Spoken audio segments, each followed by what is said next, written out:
I'm sorry you had to find out this way, but I want a divorce. I've already moved on with her.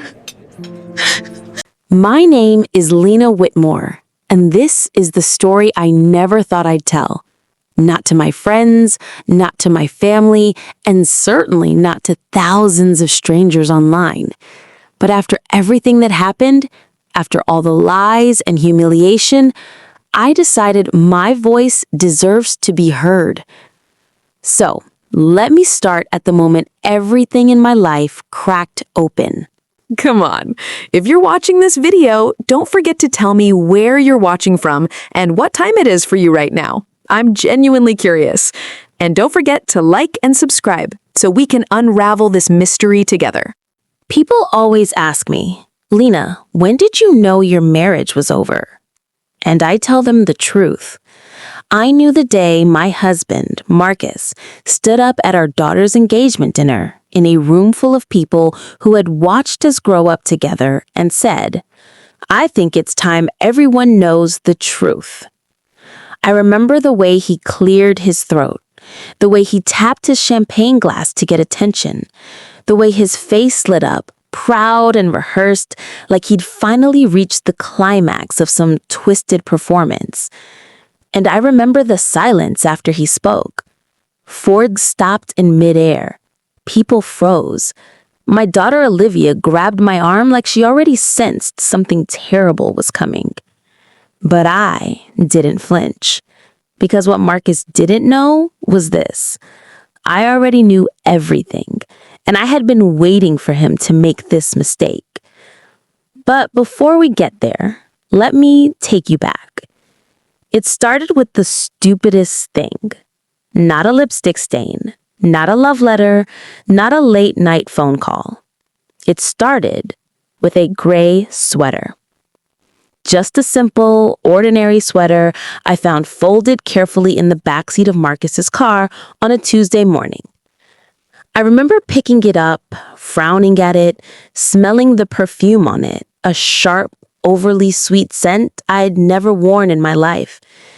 And right there in that moment, I felt a strange tightening in my chest, a whisper, a warning. But I told myself, no, Lena, don't jump to conclusions. We'd been married 31 years. We had a home, a life, a grown daughter. Marriage doesn't fall apart over a sweater. Or so I thought. A few weeks later, it was something else. Lipstick smudges on the steering wheel. Marcus coming home shaved, showered, and freshly cologned after a supposed business meeting. Unexplained dinners, unfamiliar charges. But the biggest red flag? The one that made my stomach drop. It was when a new credit card statement arrived. Not our usual card. Not one we shared. A brand new account under Marcus's name only. And on it, jewelry store purchase. A boutique I'd never set foot in. Dinner at a restaurant he'd never taken me to. 2 hotel stays, both out of town. A spa visit labeled couples retreat package. The kind of expenses a man doesn't make for his wife. I sat down on the kitchen floor with that statement in my hands and felt something inside me crack like thin ice. But I didn't scream. I didn't throw anything. I didn't confront him. No, I did something far more dangerous. I stayed quiet. Because silence makes a guilty man sloppy. And Marcus, he had no idea I was watching. Then came the moment that sealed the truth. I walked into the spa one afternoon, just wanting a facial, wanting a break, wanting something normal. The young receptionist looked up at me, and the blood drained from her face. She whispered, "Ma'am, are you Mrs. Whitmore?" "Yes," I said slowly. "Why?" She fiddled with her fingers, took a shaky breath, then said, "I don't want to get in trouble, but your husband was here last week with a woman, a younger woman, They booked a couple's massage together. For a moment, I swear I felt the world tilt. I wanted to laugh and cry and scream all at once, but I didn't. I just nodded, thanked her, walked to my car, and sat there gripping the steering wheel until my knuckles turned white. That's when I made my decision. Not to leave, not to fight, not to expose him, but to plan. Because I knew Marcus. I knew the way his ego worked. I knew he would want a dramatic exit, something grand, something public, something that made him the victim and me the afterthought. I knew he'd choose a moment to humiliate me, to flaunt the woman he was cheating with, to rewrite our entire marriage in front of an audience. What I didn't know was that he'd do it at our daughter's engagement dinner. But in a way, it was perfect. Exactly the kind of stage he'd crave. And exactly the stage I'd use against him. So when he stood up that night, when he lifted that glass, when he looked straight at me with self-satisfied eyes and said, "I think it's time everyone knows the truth," I was ready. Calm, steady, prepared. Because the truth he thought he was about to reveal was nothing compared to the truth I was holding in my purse. And this, right here, is where my story really begins. Not with heartbreak, not with betrayal, but with a plan. The kind of plan only a woman who has been burned to the bone can create. You want to know what happened next?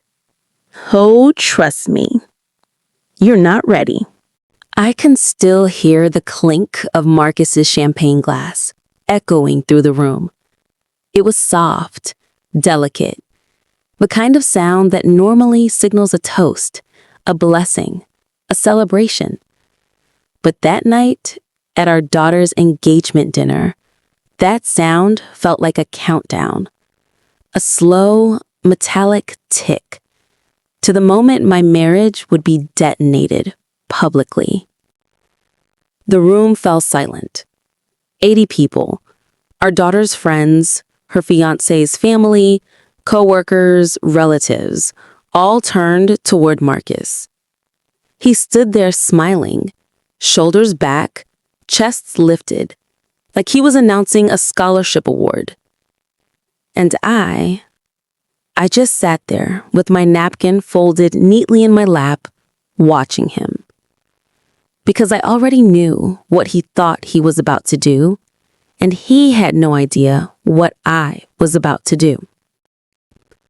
Marcus raised his glass and said, "Friends, family, I've been holding on to something for a long time. Something important." I felt every eye in that room shift toward me. Quietly, cautiously. People sensed tension. They sensed discomfort.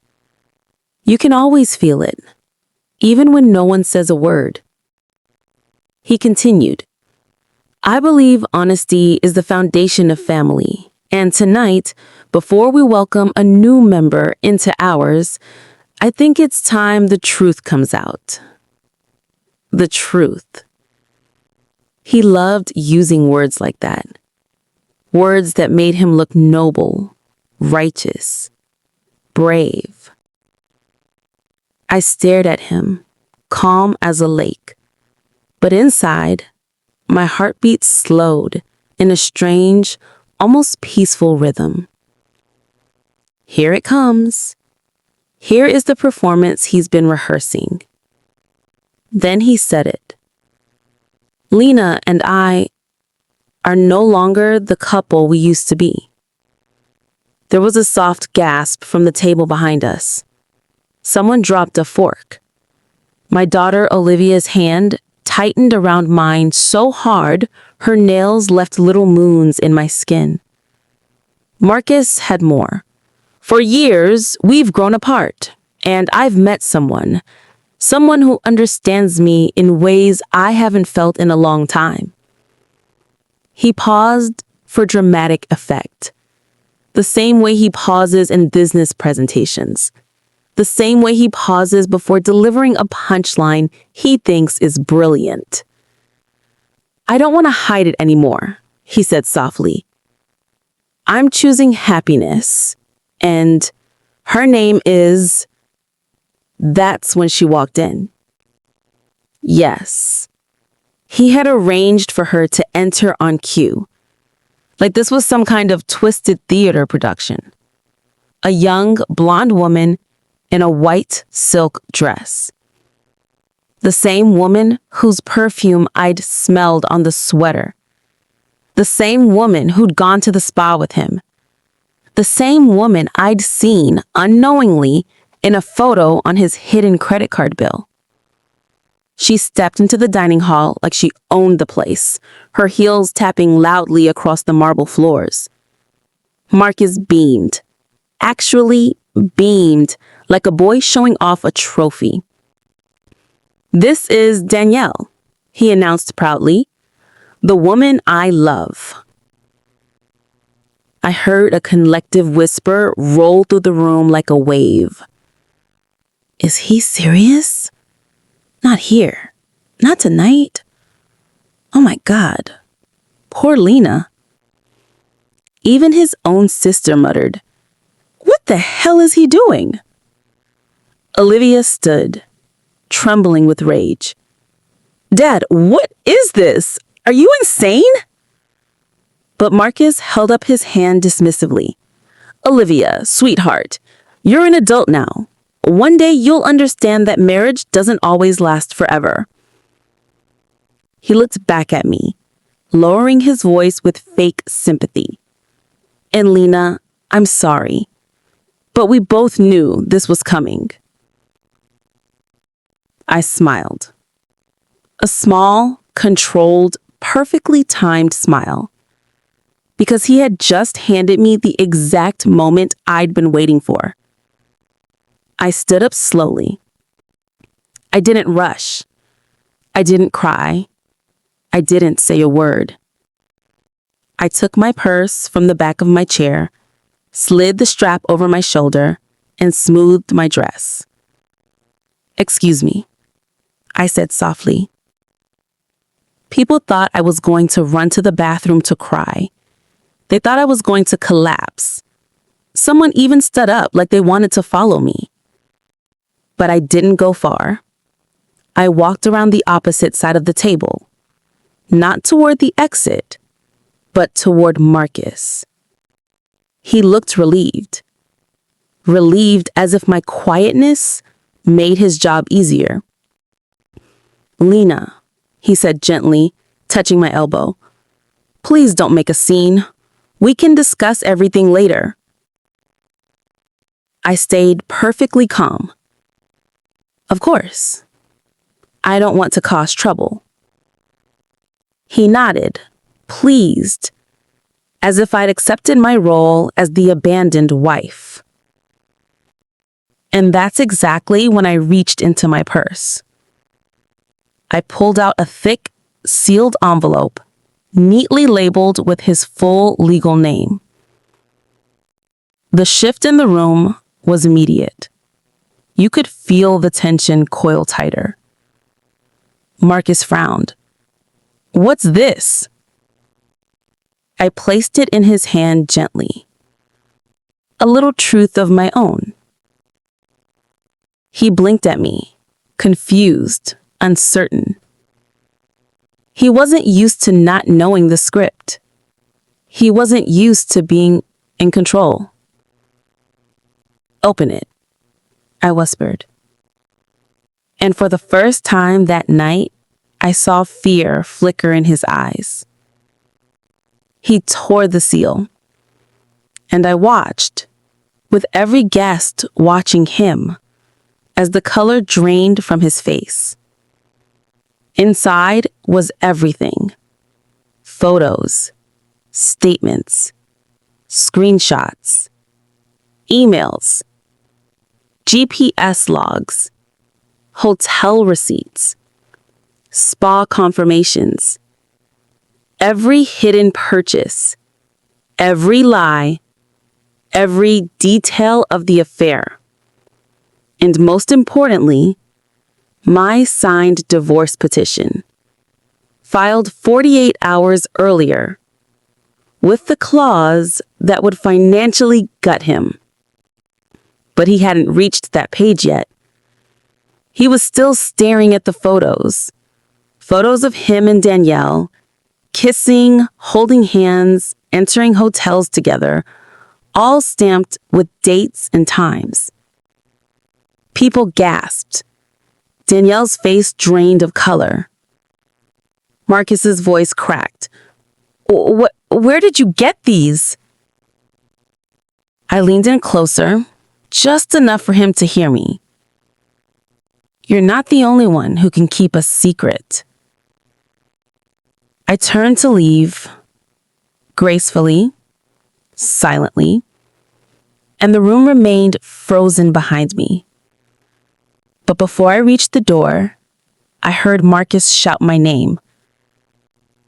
Lena! Lena, come back! We need to talk, right now! I didn't look back. Not yet.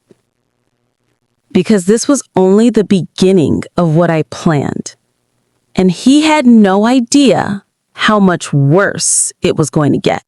When Marcus shouted my name across that dining hall, I paused with my hand on the door. Not because I cared what he had to say. No, that part of me died months ago. I paused because I wanted him and everyone else to feel the silence. The heavy, suffocating silence of a man who'd finally been caught. When I turned around, Marcus looked like someone had pulled the floor out from under him. His face drained, sweating, shaking. His hands trembling around the envelope I had placed so gently into them. The same hands that had touched another woman for months were now struggling to hold the truth. He tried to speak, but his throat tightened. The room waited.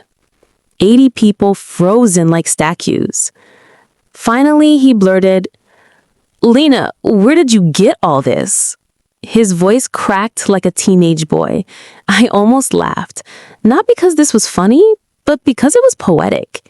He wanted honesty.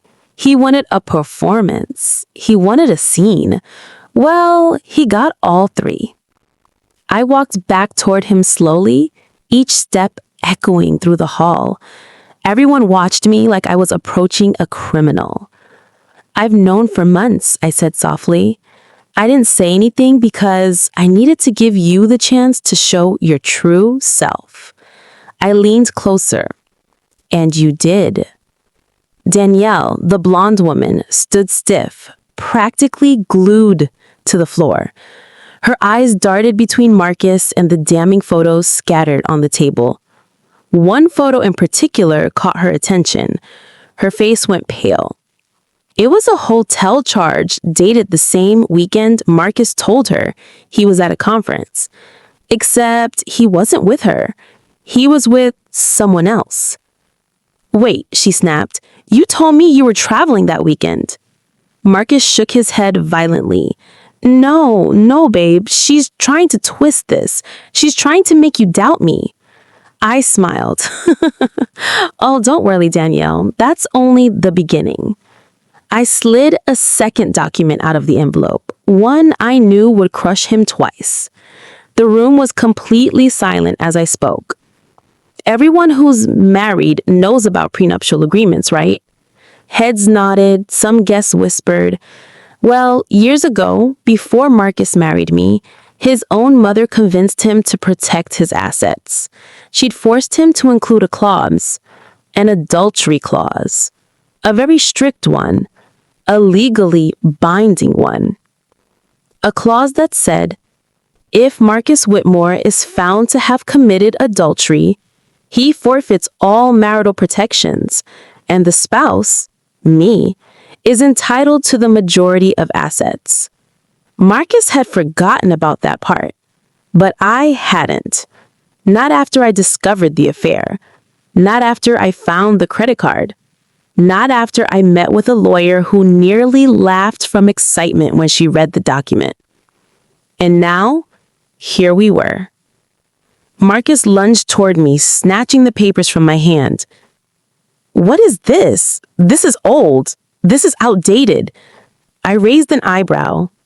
Legally? No. Valid? Absolutely. I pointed to the signature line. See your name? You signed it. In ink. Not a digital copy. Not optional. Danielle gasped. You're telling me she gets everything? I corrected her gently. Not everything, just most things. I paused. And certainly everything you two have been spending behind my back. Marcus stared at the clause like it was a death sentence, which in a way it was. But this wasn't even the worst part. I wasn't done. Not yet. I reached for the last document, the one I'd purposely placed at the bottom of the stack. When Marcus saw the letterhead, our bank's official logo, his knees buckled a little. Because the moment I found out about his affair, the first thing I did was freeze every account with my name on it. Every joint asset, every investment, every business line I had co-signed. Not a penny could move without my signature. And any account he opened secretly, my lawyer had already flagged them. He had been cut off long before tonight. I spoke clearly so everyone could hear. Marcus, as of Monday, all accounts are frozen. The business account you hid purchases through, frozen. Your personal card, frozen. Your special card, frozen. The room whispered again. Danielle let out a laugh, a short, sharp, angry one. So let me understand, she turned on him. You left your wife, you embarrassed her in front of her family, you bought me gifts with money you didn't even have, and now she has everything, and I have nothing. Marcus reached for her hand. Baby, please, I'll fix this. She snatched her hand away like he burned her. You lied about the weekend. You lied about the apartment. You lied about... She lowered her voice. You lied about divorcing her months ago. Marcus goes rigid. Ah, so he told her that lie too.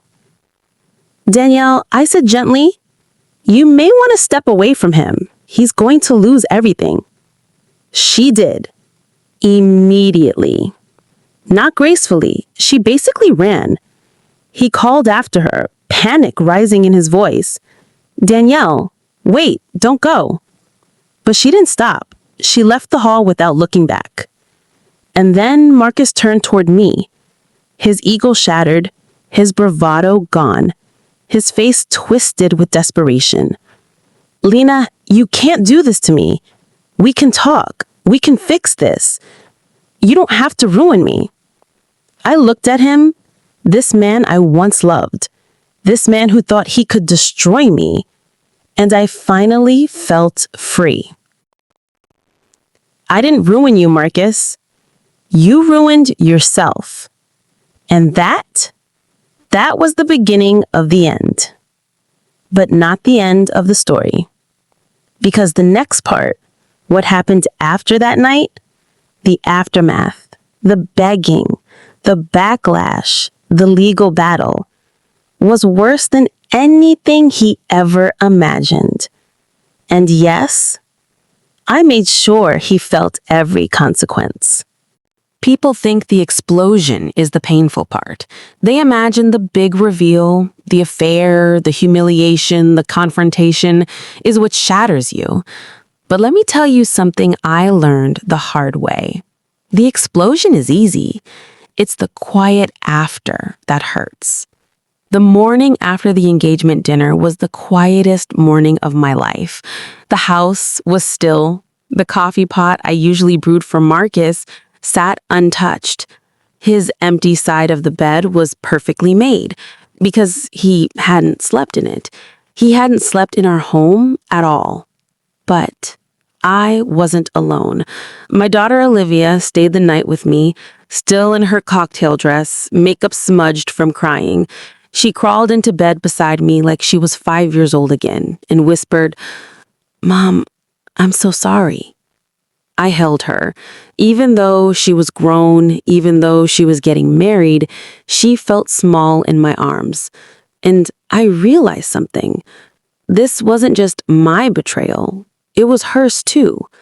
We were still having coffee in the kitchen when the front door swung open. Marcus. He looked like he hadn't slept. His hair was messy, his clothes were wrinkled, his eyes were red. He stepped inside like he still owned the place, like nothing had changed. "Lena," he said, voice breaking, "we need to talk." Olivia stood up so fast her chair scraped the floor. "No, you don't get to walk in here after what you did. You embarrassed my mother. You embarrassed me. You ruined my engagement dinner." Marcus held up his hands as if calming a hysterical patient. "Olivia, sweetheart, don't call me that," she shot back. "Don't you dare." Her voice cracked, but her anger, pure. He turned to me next, ignoring her. "Lena, you blindsided me. You didn't have to do that in front of everyone." I almost laughed. "You blindsided me?" I repeated. "You walked into our daughter's celebration with your mistress." He swallowed. "That was a mistake. I know that now." Olivia scoffed. "You knew last night. You didn't care." He spoke over her. "Lena, I need you to unfreeze the accounts." Ah, there it was. The real reason he came. Not for me, not for remorse, not for our daughter, for money. "Unfreeze the accounts," he repeated, more desperate this time. "I can't pay my employees. I can't access the business cards. I'm locked out of everything." I shrugged. "That sounds like a problem you should have considered before spending our money on hotel rooms." He stepped closer, lowering his voice. "I left my wallet at Danielle's. I don't even have gas money." Olivia let out a bitter laugh. "Oh my God, Mom, he's literally broke." He glared at her before turning back to me. "Lena, listen, please, I made a mistake, a huge one. I wasn't thinking clearly." He reached for my hand. "I want to fix this." I pulled my hand away. There were no tears, no sadness, just cold truth. "You want to fix your finances, not our marriage." His jaw tightened. "No, I want to fix everything. I want to come home." Olivia gasped. "You've got to be kidding." And maybe months earlier, before I knew the extent of the lies, I might have believed him. But now, no. Then he tried something I never expected. He dropped to his knees, right there in my kitchen, the same kitchen where we'd celebrated birthdays, holidays, family dinners. He knelt in front of me like a man begging for water in the desert. "Lena, please," he whispered. "I can't lose my home. I can't lose my business. I can't lose you." I looked down at him, this man who had once been the center of my world, and felt nothing. Not hatred, not love, just emptiness. "I already lost you," I said quietly. Olivia put her hand over her mouth, tears falling. Marcus shook his head violently. No, I didn't. You're angry. I understand. I'll end things with her. I'll cut her off today. I'll go to therapy. We can fix this. I'll do anything." Then he said the part that sealed his fate. "Just don't take everything from me. Ah, there it was. The truth he'd been hiding under apologies and promises. He didn't care about the marriage. He cared about the consequences. I'm not taking anything, I said. The law is. He stared at me as if I'd stabbed him. He stood up suddenly, anger flashing across his face. You're going to regret this, he snapped. You think you can live without me? You can't. You've never even handled the... He stopped when he saw my face, because he remembered. I handled everything. The finances, the bills, the investments, the accounts, the insurance, the taxes. He handled nothing except his affair. He softened again, switching back to guilt-tripping mode. You're being emotional, irrational. You're ruining my life out of spite. I stepped closer, meeting his eyes directly. Marcus, you ruined your own life the moment you chose her. He opened his mouth to argue. I didn't let him. And the divorce papers, I continued, they're filed. Final. There's no going back. His shoulders sagged. You can't do this, he whispered. I leaned in slightly. I already did. That was the first time he realized he truly lost control of the marriage, of his image, of his future. But the consequences, the real destruction, that hadn't even begun. Because the next part of the story is where Marcus realizes just how deep his downfall goes. And the person who destroys him next isn't me. It's his mistress. People like to say karma takes time, but in Marcus's case, karma worked faster than express shipping. 3 days after the engagement dinner disaster, I was sitting in the living room sipping tea when my phone buzzed. Unknown number. Late morning. I hesitated, then answered. Hello? A shaky voice whispered, Is this Lena? It took me a second to recognize it. High-pitched, nervous, too breathy, too unsure. It was Danielle. Yes, that Danielle. The other woman, the homewrecker, the blonde in silk, who strutted into my daughter's engagement dinner like an actress making her entrance. Except now, her voice sounded anything but glamorous. Why are you calling me? I asked calmly. She inhaled sharply, like she'd been crying. I didn't know, he lied. About everything. I swear I didn't. He told me you two were already separated. Typical. Men like Marcus never cheat alone. They cheat with the story, a script, a sob story designed to hook the next victim. He told me he'd filed for divorce months ago. He said you were dragging it out. He said he was unhappy, trapped, lonely. I sipped my tea. So he lied to both of us. But you didn't hesitate to show up at our daughter's party. She went silent. Good. Let her sit with that. Finally, she spoke again, voice trembling. Lena, I'm pregnant. I froze. Not shocked, but very, very still. I took a slow breath, letting her words settle. And? I asked. She sounded confused. Is that all you're going to say? Yes, I replied. Because whether you're pregnant or not doesn't change my life. It changes his. Another long silence. Lena, he told me he'd leave me for you. He said we'd start over. He made me believe.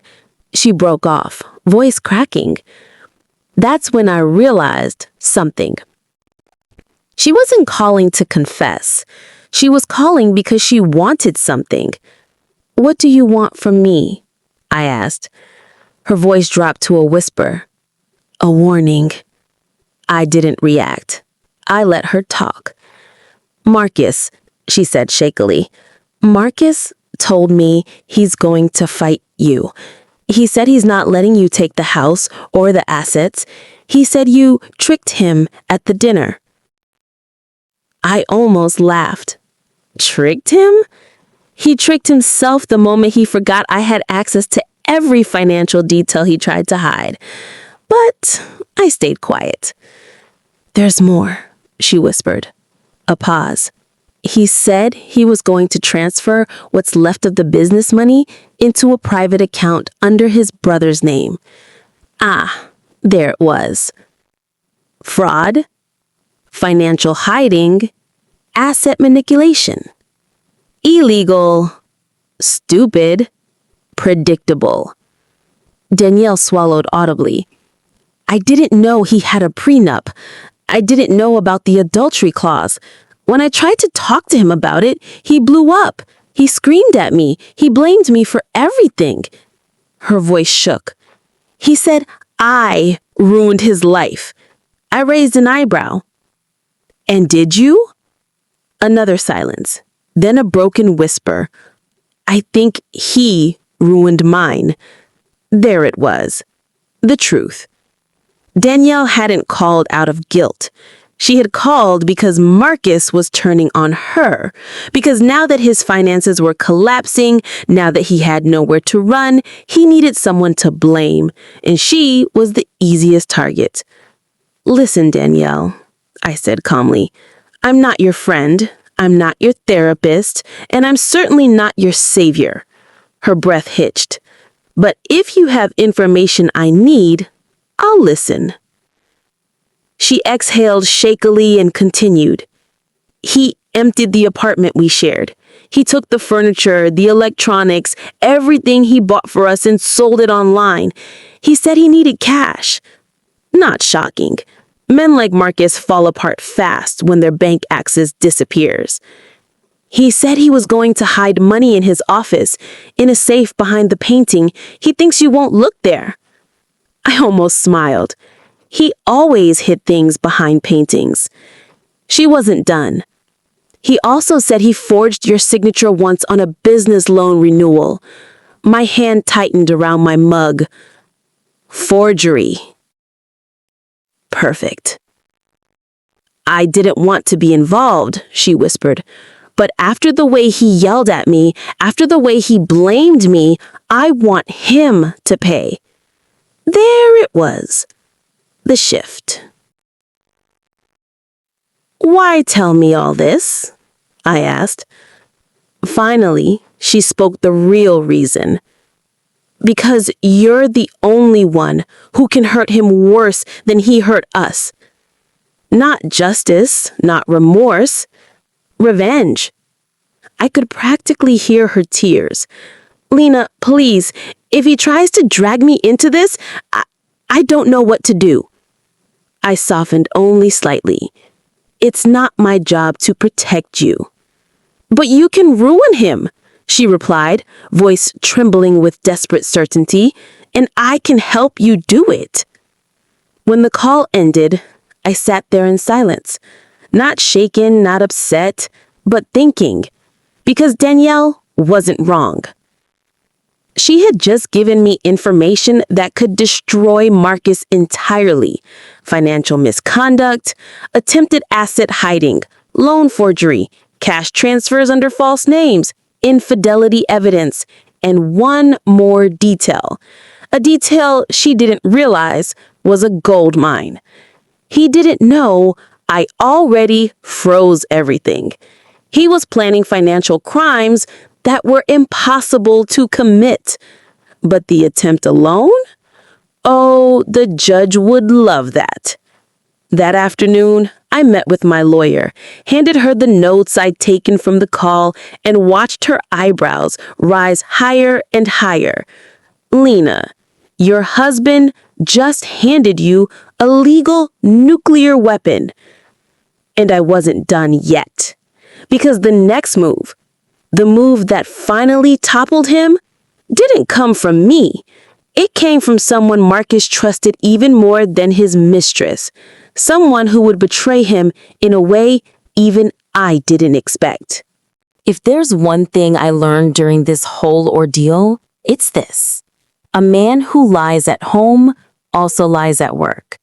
And a man who cheats on his wife will eventually cheat on his business partner. Marcus just didn't expect the person he trusted most, his business partner, James Calloway, to turn on him. But oh, he did. And it was delicious. After my call with Danielle, my lawyer immediately drafted motions, subpoenas, financial freezes, a whole legal arsenal. Her last words to me that afternoon were, "Just sit back, Lena. He's going to implode." She was right. By the next morning, Marcus's world started collapsing like a house built on wet cardboard. I was chopping vegetables in the kitchen when my phone buzzed again. Not Danielle this time, not an unknown number. James, Marcus's business partner of 11 years, the man who attended every Whitmore holiday dinner, the man Marcus bragged about like a brother. I answered. "Lena." His voice was tight, angry, but not at me. "At first I wasn't going to get involved," he said, "but I can't stand liars, and your husband is the biggest liar I've ever met." I leaned on the counter, curious. What did he do now?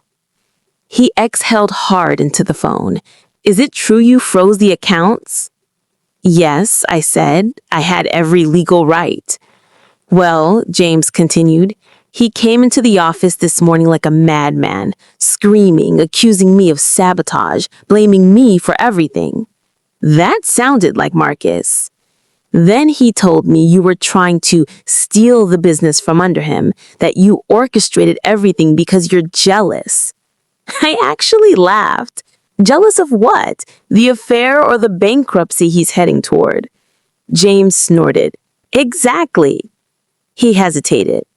Then he said the words that made me stop breathing for a moment. "Lena, he forged documents." I went still. "What documents?"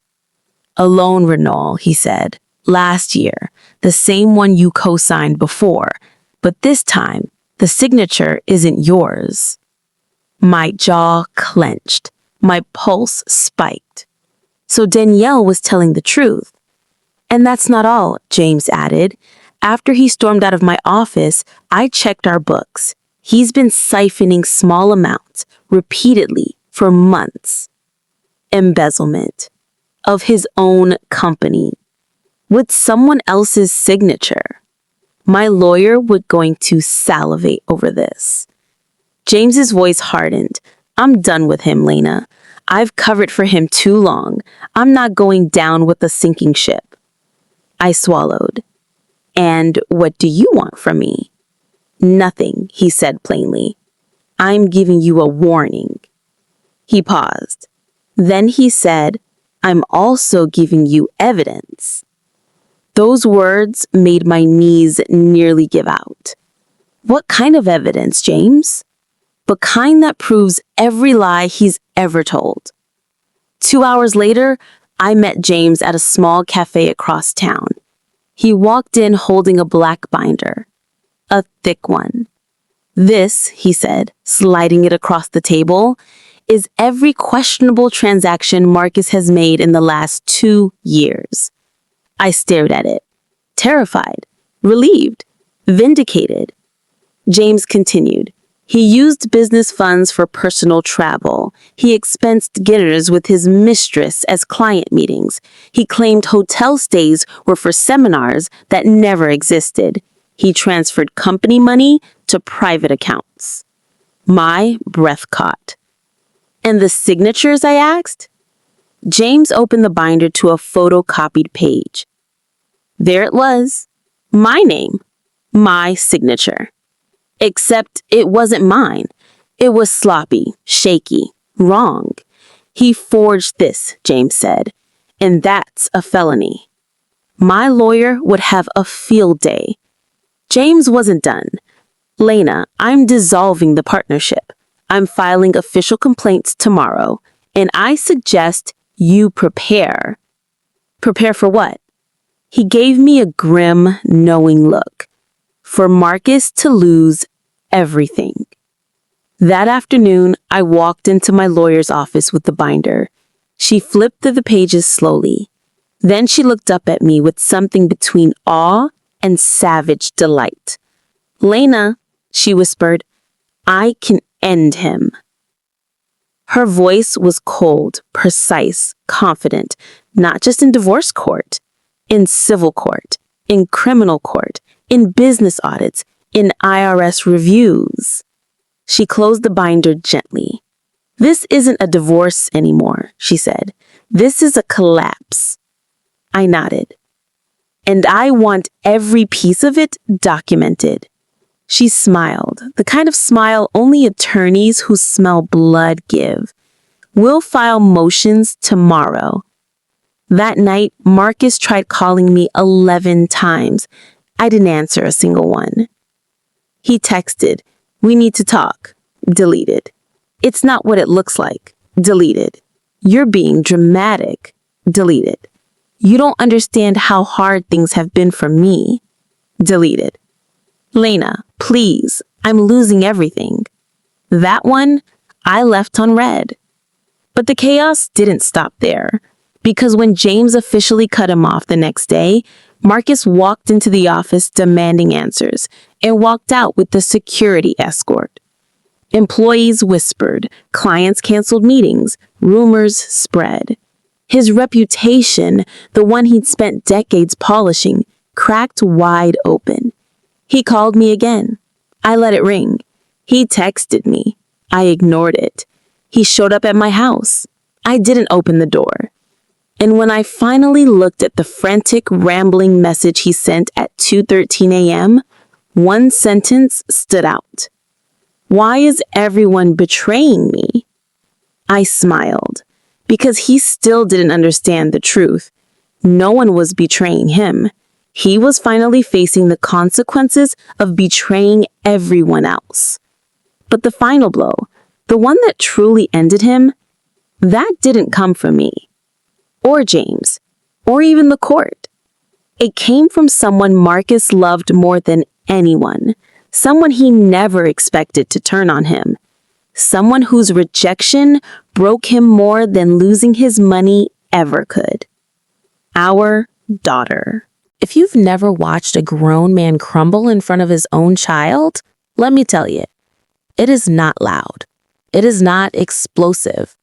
It is quiet, terrifyingly quiet. Because when a man loses money, he panics. When a man loses reputation, he rages.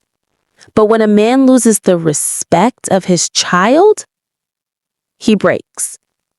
And that's exactly what happened to Marcus. It was a Thursday evening when the storm finally hit. I was in the kitchen preparing dinner when Olivia came in from work, still in her blazer, shoulders tense, jaw tight. She didn't even take off her heels. "Mom," she said, breath unsteady. "He showed up at my office." My knife stopped midair. Who? But I already knew the answer. "Dad," she breathed out. "He just barged in front of my coworkers. He said he needed to talk to me privately." I put down the knife. What did he want? She sank onto a stool, burying her face in her hands. To explain, to justify, to blame you, to blame everyone but himself. I swallowed. What did he say? She looked up at me, eyes burning. That you're ruining his life, that you planned it, that you tricked him, that you froze the accounts unfairly, that he's the victim. I inhaled slowly, letting the anger settle. "And what did you say?" She took a shaky breath. "I told him he could go to hell." She wasn't done. She stood abruptly, pacing the tile floor. "He followed me outside. He grabbed my arm, not hurting me, but desperate, and kept saying, 'Liv, please, you have to convince your mother to stop. I'm your father. I just made a mistake.'" Her voice cracked. "A mistake, Mom. He called it a mistake, like he didn't shatter everything we built our entire lives." Tears welled in her eyes, anger tears, not sadness. "And then," she said, voice dropping, "he told me something I'll never forgive." My stomach tightened. What did he say? She stopped pacing and looked at me with a mixture of rage and heartbreak.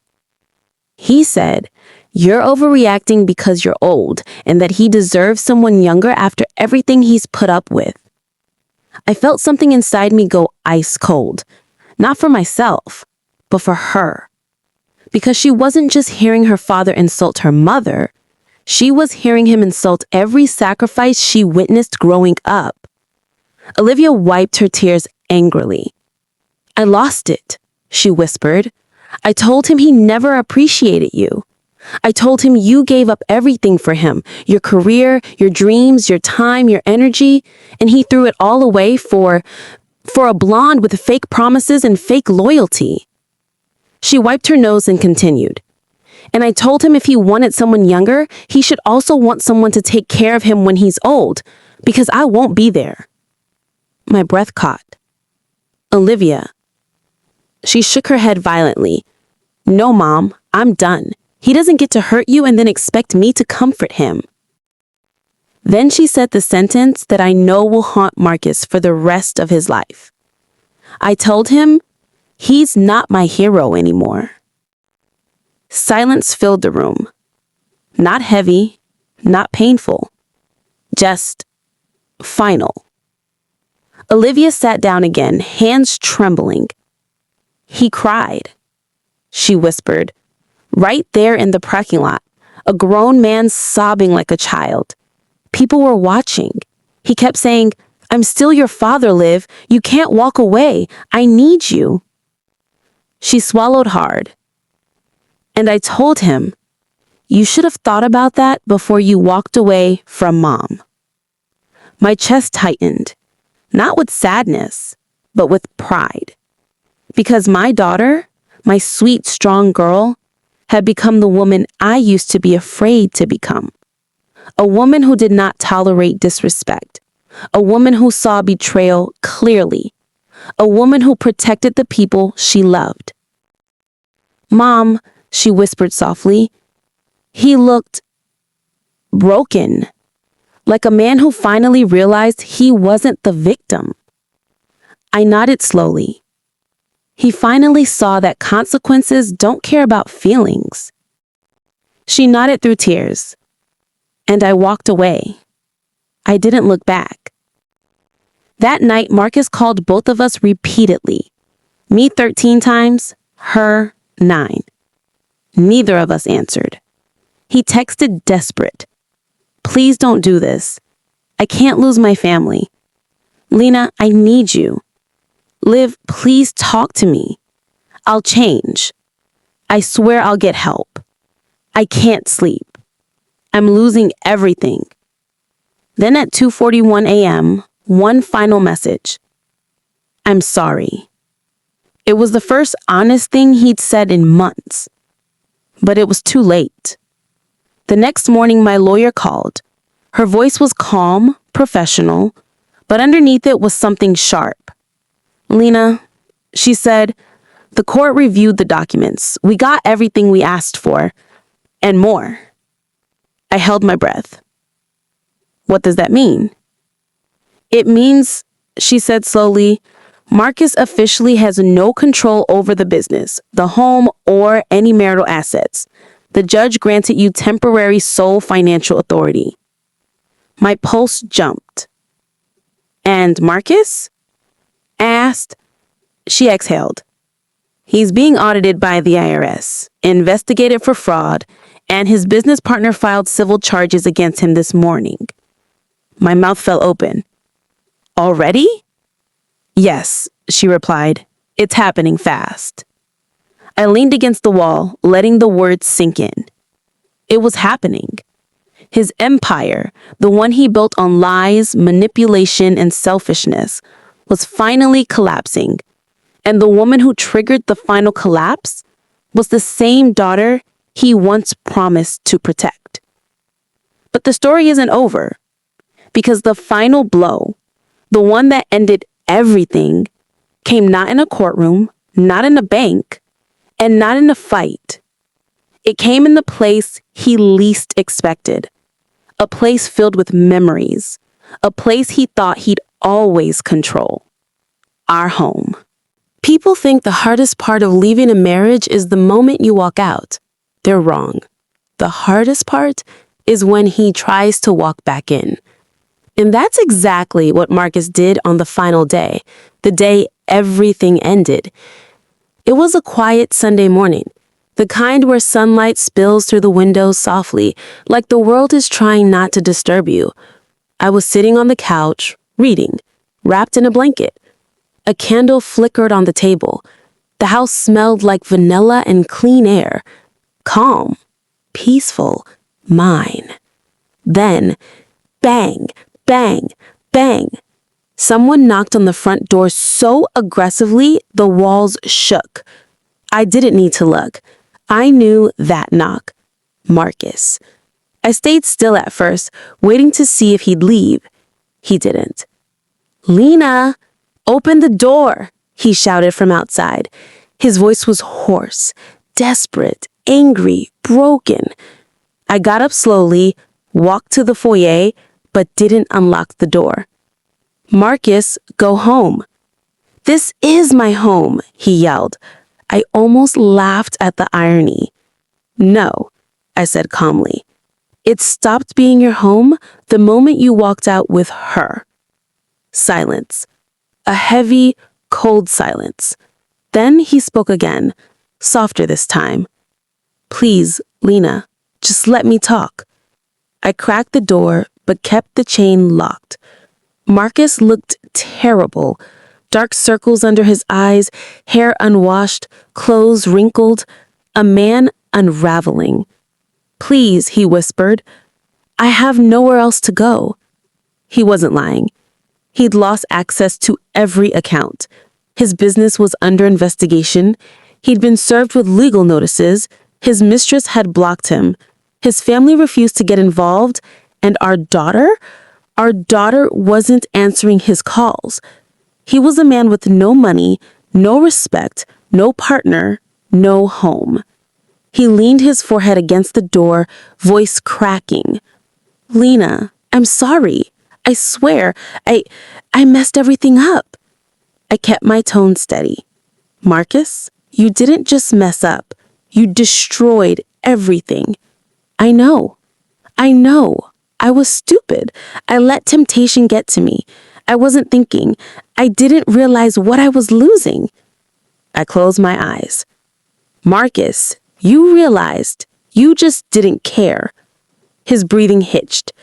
"Please," he repeated. "I'll fix it. Whatever you want. Therapy, counseling, rebuilding trust. I'll do it. Just don't leave me." I swallowed. "Marcus, I already left." His eyes widened, filling with panic. "No, Lena, no, you can't do this. You can't just throw away 22 years of marriage." "I didn't throw it away," I said. "You burned it." He gripped the door frame, shaking. "I'm begging you, please, let me in. Just let me come home." I took a breath. Steady, firm, final. "This isn't your home anymore." His face broke. Actually broke. His shoulders slumped, his mouth trembled, his knees buckled slightly. "Lena," he whispered, tears slipping down his cheeks. "Where am I supposed to go?" "That's something you should have thought about when you were booking hotels with her." He shut his eyes, like the words slapped him. And then the moment I'd been waiting for, the moment I didn't know would change everything, he dropped to the ground. Right there, on the doorstep, sitting on the concrete, crying silently, shoulders shaking. The same man who once strutted around acting like he owned the world, now reduced to a broken, sobbing shell on my front porch. "Lena, please," he choked out. "I can't lose you. I can't lose Liv. I can't lose everything." "You already did," I said softly. I closed the door gently, not slamming, not angry, just final. He knocked again, weakly this time. "Lena, don't do this, please." I leaned my forehead against the door, on my side, and whispered, You did this, Marcus, not me. He stayed there for a long time. I could hear him crying, apologizing, begging, and I stood there silently, letting every sound remind me why I needed to stay strong. Finally, his voice broke completely. He whispered, "I don't deserve this." That's when I answered, "No. You deserve every consequence that came for you, and more." He didn't argue. That's how I knew he finally understood. Hours later, he left. He didn't call afterward, didn't message, didn't return. And for the first time in months, I felt free. Not triumphant, not vengeful, just free. Because revenge wasn't the victory. Silence was. Peace was. A home without tension was. My daughter hugging me in the hallway later and whispering, "I'm proud of you, Mom," was. Marcus didn't just lose his marriage. He lost his access, his control, his comfort, his image, his power, his partner, his daughter, his stability. And most of all, he lost the version of me who tolerated pain quietly. That woman was gone. Forever. The divorce was finalized 3 weeks later. I signed the papers calmly, without shaking hands, without hesitation. My lawyer smiled. "It's over," she said. "No," I replied. "It's beginning." Because the end of a toxic marriage is not the end of a story. It's the start of a new one.